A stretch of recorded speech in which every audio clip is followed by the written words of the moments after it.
वास्तविक जनहित के जो मुद्दे हैं उनको कितना पीछे छोड़ते चले जा रहे हैं नीरज जी?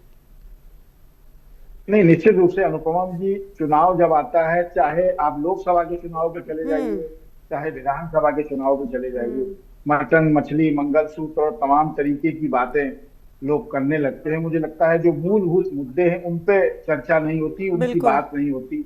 अगर आप लगातार 2014 सत्ता में पूरी चाहिए तो आपने अच्छे काम किए या जो हम्म। काम डिस्टर्ब हो गए, सबकी चर्चा होनी चाहिए। बताना चाहिए कि हमने ये काम किया है, हमने इतने लोगों को राशन दिया, इतने लोगों को मकान दिया, इतने लोगों को सिलेंडर दिया, उसकी चर्चा होना चाहिए।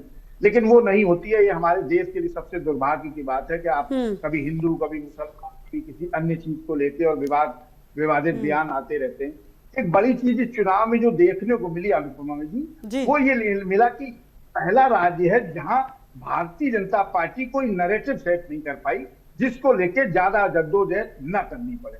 आपको याद होगा जब 10 साल बाद जम्मू कश्मीर में चुनाव हुआ तो वहां हम्म। 800 से लगभग 800 सेंट्रल फोर्सेस की कंपनियां लगानी पड़ी, हम्म। क्योंकि 10 साल बाद हुआ।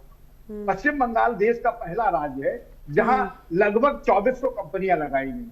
कितनी सारी फोर्सेस, कितनी सारी चीजें, क्योंकि हम भी समझते हैं, हमने भी देखा है, पढ़ा भी है कि वहां थोड़ी हिंसा अन्य राज्यों की अपेक्षा ज्यादा होती है।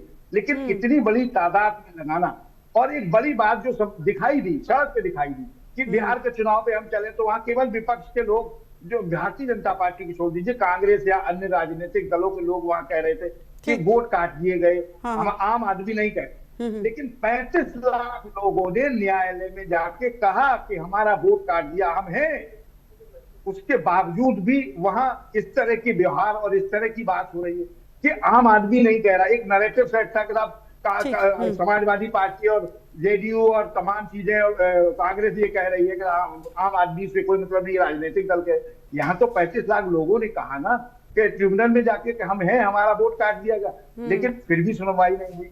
और जो 143 सीटों पर कल चुनाव है, निश्चित रूप से वहां पिछली बार 123 सीटें ममता बनर्जी को मिली थी, ये बड़ी बात है। और भारतीय जनता पार्टी को 18 सीटें मिली थी। जो भी राजनीतिक दल चुनाव मैदान में आता है अनुपमा जी, वो जीत का दावा करता है। हारने का दावा मुझे लगता है कि देश में या दुनिया में कोई नहीं करता। तो जीत का दावा सभी लोग कर रहे हैं। और 4 तारीख को परिणाम सामने आएंगे तो जिस ऊंट किस करवट बैठेगा हमारे सामने होगा। जी ठीक है तपोज।